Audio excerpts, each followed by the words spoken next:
Olá, concurseiro, concurseira, chegamos! Mais uma prova. Atualidades dobradinha. Dobradinha, Laércio, tudo bem? 2015, hein? 2015 no ar, que grande ano! Concursos pipocando. Fique atento então, porque vai ter redações e mesmo que não seja a redação, este tema pode ser uma questão e quanto mais você estiver preparado para ele, melhor para que você se dê bem, se aprove, né? Seja aprovado nesse concurso que você tanto sonha. Em qualquer situação, qualquer desafio, escrevendo um bom texto. Exato. Rapaziada, esse tema é muito caro ao nosso país, caríssimo.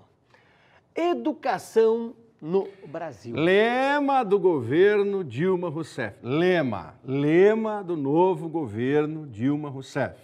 Educação. Todo o país envolvido em educação. O questionamento é, daqui a 4 anos, será que este lema deixará de ser frase de para-choque de caminhão ou mensagem publicitária e terá, com eficácia e eficiência, atingido ao menos alguns, veja, não disse nem todos, ao menos alguns objetivos? Essa é a dúvida, não é, Lécio? Essa é a dúvida. Esses objetivos estão calcados em algumas matérias, já que nosso tema é atualidades. Sim. As bancas vão se basear em jornais e revistas para elaborarem os seus temas, para que elaborem a provocação, para que você desenvolva um texto. Vamos dar uma olhadinha em 2 e a partir disso nós faremos a discussão. Primeiro deles, Reginaldo, coloca no ar lá para nós, por favor.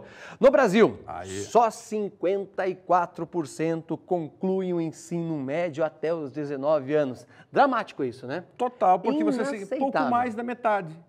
E de onde vem esse problema, não é, Lécio? Vamos aqui só entender. O Brasil trabalha com a chamada educação básica. Certo. Na educação básica, para o nosso amiga que nos acompanha, a educação básica compreende o ensino fundamental. Esse ensino fundamental tem 9 anos. Certo. E o ensino médio. Não há mais segundo grau. O segundo grau foi embora. Eu fiz nos seus textos, evite essa nomenclatura primeiro grau, segundo grau, a não ser que você se refira ao passado. Aí sim, mas na situação presente, já faz um bom tempo, não há mais segundo grau. O ensino médio, 3 anos. Ora, aqui nós, sem fazer grandes contas, né, Lécio, sabemos que o nosso universo é de uma educação de 12 anos para nós termos a chamada educação básica. Ele poderia usar EF para ensino fundamental e EM? Aceita-se isso e pronto para o ensino? Dentro da educação básica. Não, podia ser a sigla e está resolvido. Pode. Não vai ser descontado. Não terá um problema maior, embora ele possa se referir assim, tranquilamente. Ou ele tem que escrever a primeira vez, ensino fundamental, e depois, colocar parênteses e depois abandona. Ao retomar, melhor nesse sentido, Lécio. Melhor nesse sentido. Legal. Então, esses 12 anos. O problema é que na educação básica, no ensino fundamental, nós temos, sim, o país atingindo um índice que podemos dizer, de cada 10 crianças, 9 estão na escola. É um pouco mais do que isso, não? Grosseiramente, sim. Agora, quando chegamos ao ensino médio, porque aí ele já viveu 9 anos de processo de escolarização, esse indivíduo, seja ele menino, menina, há uma perda.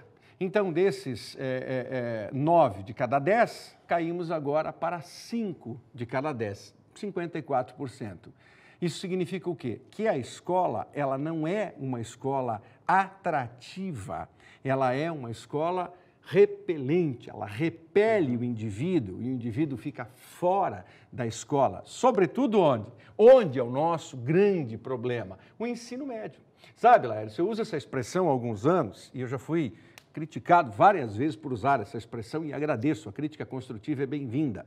Mas na minha modesta visão, o ensino médio brasileiro é o órgão excretor do corpo humano chamado educação. É o ânus da educação brasileira, é a cloaca da educação brasileira, porque repele o indivíduo. Não é possível que nós continuemos com o ensino médio de 3 anos conteudista ao extremo, acreditando que a massificação de conteúdo, 13 disciplinas no currículo do indivíduo, no primeiro ano, no segundo ano, no terceiro ano, faça com que esse indivíduo goste da escola, porque ele fica enfiado quase 4 horas numa sala de aula, né, ao longo de uma manhã, ou de uma tarde, ou de uma noite, 3 horas e pouquinho ao longo de uma noite, Mas é conteúdo, conteúdo, conteúdo, conteúdo.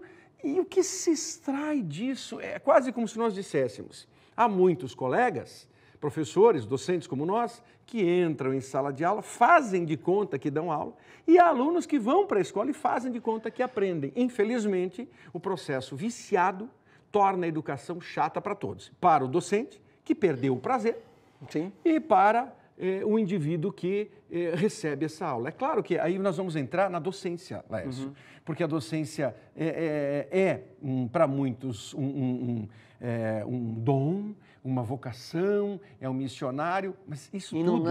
Não é tratado de forma profissional. E isso tudo deixa de lado. Falácia. Isso também é parte do processo. Mas e cadê o salário? Nós sabemos, meu amigo, eu vi aqui, em que estado? No estado do Paraná, em que no estado do Paraná, professores das APAES que trabalham com crianças especiais, esses professores não receberam o salário de dezembro e o seu 13º. Qual é a dignidade? Onde é que você entra com a dignidade de docência se nem o salário de dezembro lhes foi pago, quanto mais o 13º? Quer dizer, como é que esses indivíduos estão vivendo? Olha só. Eles vão começar o ano letivo de 2015 dando aula sem salário. O professor Marlos bate numa tecla que é indiscutível, eu concordo que é extremamente importante, somos professores, todos temos que ganhar bem, é só olhar os países que se desenvolveram, professores ganham bem nos países que se desenvolveram. No Brasil, isso não é verdade. Agora tem um problema muito sério que deve ser pensado, vou trocar de cor aqui. O Brasil é um dos países que, quando você pensa em governo federal, nos últimos anos é um dos que mais está investindo. Sim, o orçamento desse ano, amigão, é mais de 100 bilhões. É muito dinheiro. Mais de 100 bi para o ensino não é pouca coisa. Não. Só que existe um problema, então, de gestão. Perfeito. Eu lembrei de um fato agora, nós não combinamos antes disso. Lembro uma cena, professor Marlos, há alguns anos, não sei, 5 a 6 anos, nós estávamos num programa de rádio e seriam eleitos, aqui no estado do Paraná, pela primeira vez, seria eleito pela primeira vez o diretor do colégio estadual, Sim. que eles não tinha diretor, não era eleito há muito tempo por causa da ditadura. E daí aquilo se prorrogou, virou um cargo político e assim vai. Nomeação, a nomeação era sempre comum, mas felizmente houve então a eleição e nós pudemos entrevistar os dois candidatos ao vivo, um programa de rádio. E naquele dia, deu um clique ali, eu lembro que eu perguntei para os dois, quanto custava o colégio por ano? Exatamente isso. Esse silêncio ensurdecedor que deu agora, diria Drummond, ficou no rádio um silêncio. Assusta. É horrível. Como agora, assim, pouquinho que deu já deixa incomodado. Cadê a resposta? O que aconteceu? Eles não sabiam. O dinheiro que vai para as escolas não é pouco. Mas é uma gestão. Nós, como professores, não posso ser um diretor porque eu quero ser diretor, eu tenho que saber administrar. Sem dúvida. É uma coisa complicada, é dinheiro público envolvido. Nós, como professores, precisamos admitir isso. Você pai, você aluno, você que se envolve de uma maneira ou de outra, tem relações com uma escola. Com toda certeza. E mesmo que você não vá para uma escola pública, você paga tributos. Você deveria saber quanto que custa a escola do seu bairro para cobrar a administração dessa escola. Porque é o trabalhador, o contribuinte de maneira geral, que paga toda essa conta. E nós estamos iniciando 2015 só ouvindo sobre recessões. Os estados, vamos ler, por exemplo, Maranhão. Bom, Maranhão é um caso inexplicável. Tinha que mudar o nome do Maranhão para Sarney.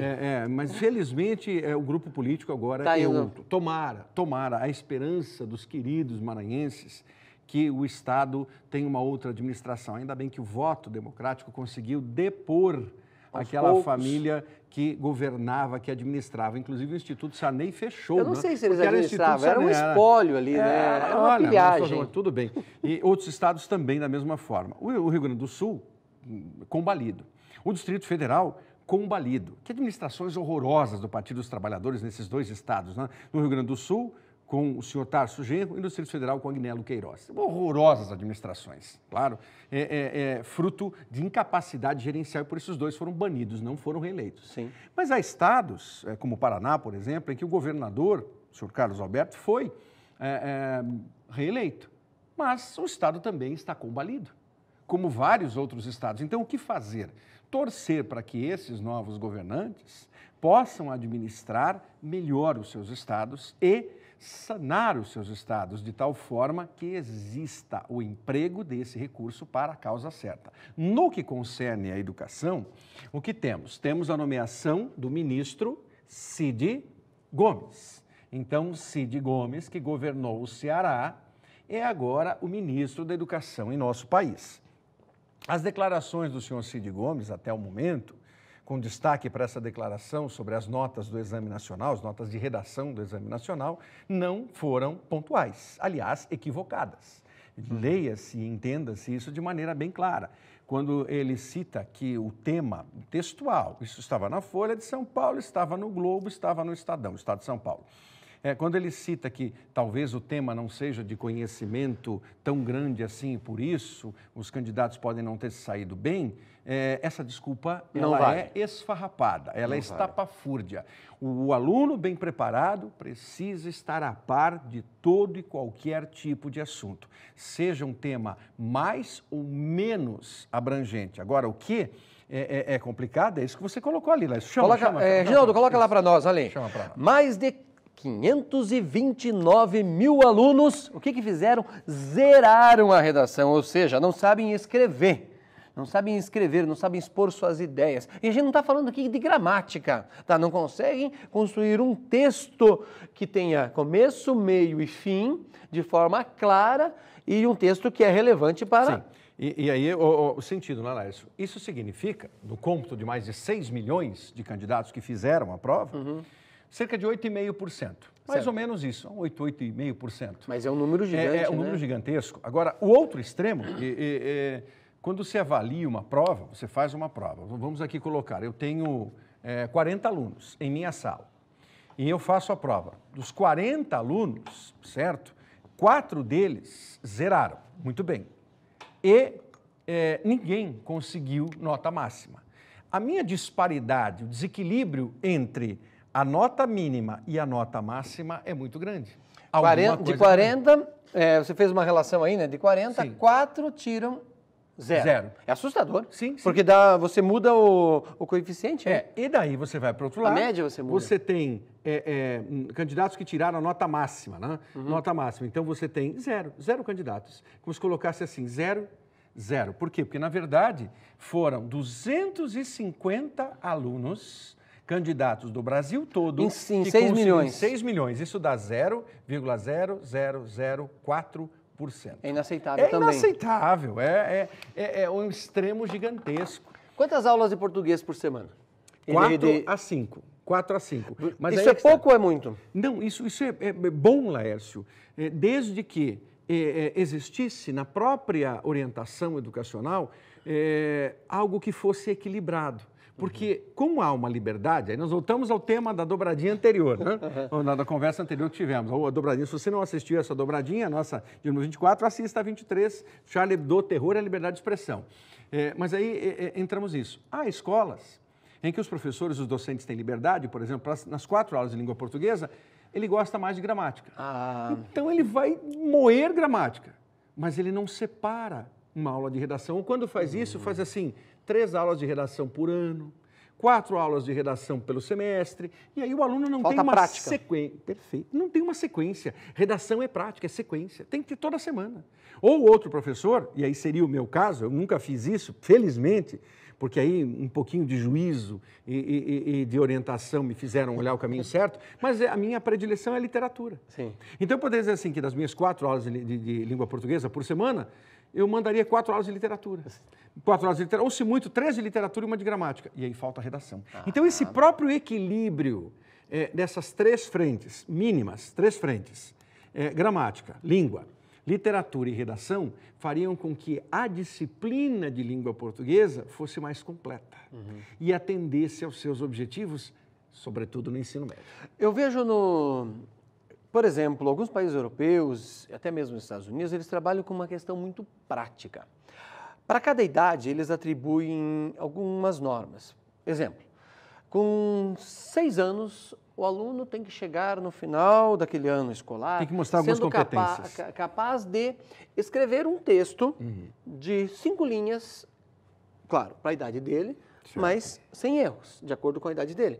Isso é uma coisa lógica. No Brasil a gente não tem. Exato. Daí, com 7 anos, ele tem que fazer algo um pouco mais complexo do anterior e a escola acompanha. Resolver tal equação, ou tal conta, ou tal fórmula de matemática. Ser capaz de fazer uma leitura espacial ou uma leitura histórica daquele momento, com a sua cognição. Só que eles têm isso. O Brasil ainda não, em termos de MEC. Em termos de MEC. Ó, vamos lá. Este é o órgão que tem que ser pensado. MEC, Ministério da Educação e da Cultura, tem que ser colocar coisas práticas, porque não se sabe, o nosso país é muito gigante e não tem um núcleo comum para dizer que o aluno do Pará, do Amapá, Tocantins, Campo Grande, Espírito Santo, assim, vamos pensar em estado e capitais, aqui até chegarmos lá no Rio Grande do Sul, é o mínimo para que ele faça. Não existe isso. Tentou-se fazer com os PCNs, mas isso deveria ter sido aperfeiçoado e não foi. Os PCNs morreram ali. Uma das poucas coisas boas do Paulo Renato, que concordo que não é a única, o PCN não podia ser visto como a melhor coisa do mundo, mas era um início que deveria ter sido dado sequência e já tem mais de 20 anos os PCNs. E não se reforma nada. Então agora veio o novo ministro.